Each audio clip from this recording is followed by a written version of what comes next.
কবিতাৰ শিৰোনাম বৃদ্ধাশ্ৰমৰ এগৰাকী মাতৃৰ বিননি। বোপাই, তোক নেদেখা পাই 3 বছৰেই হ'ল, লাখুটিডালহে লগৰী হ'ল, বৃদ্ধাশ্ৰমত সঁহাৰি হৈ ৰ'ল। মই এগৰাকী নাৰীৰ যে কিমান বিননি আৰু বহু বেদনা ভৰা কাহিনী।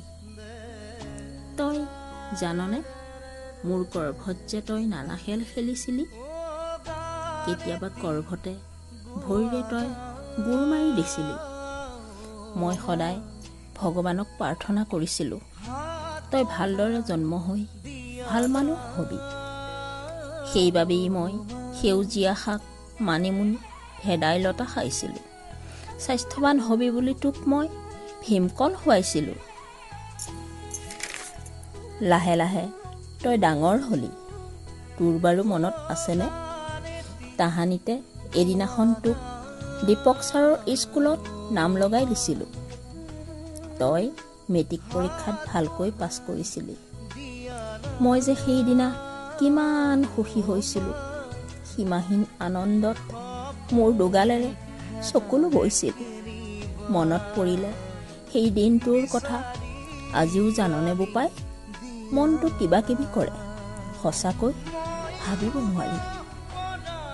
জাননে বোপাই, তোক যে পঢ়াবৰ বাবে বেংকৰ পৰা ঋণ লৈছিলোঁ, আজিলৈকে টকাখিনি ঘূৰাই দিব পৰা নাই।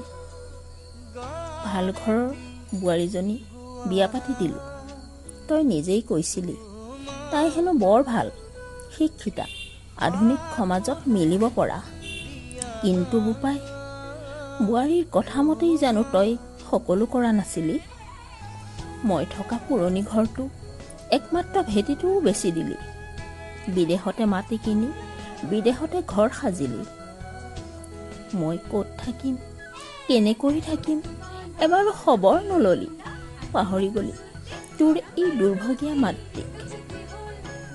বহুতৰ মাজত থাকিও মই এতিয়া খুবেই অকলশৰীয়া। সকলোৱে সোধে মোক, মোৰ কোনো সন্তান নাছিল নেকি? এতিয়া আৰু মই ভাগৰি পৰিছোঁ বোপাই। ডাক্তৰৰ মতে মোৰ হেনো কেঞ্চাৰ হৈছে। মৃত্যুৱে মোক হাত বাউলি মাতিছে। পাৰ যদি বোপাই এবাৰ চাই যা, তোৰ দুৰ্ভগীয়া মাতৃৰ কিমান যন্ত্ৰণা। মৃত্যুলৈ মোৰ ভয় নাই বোপাই।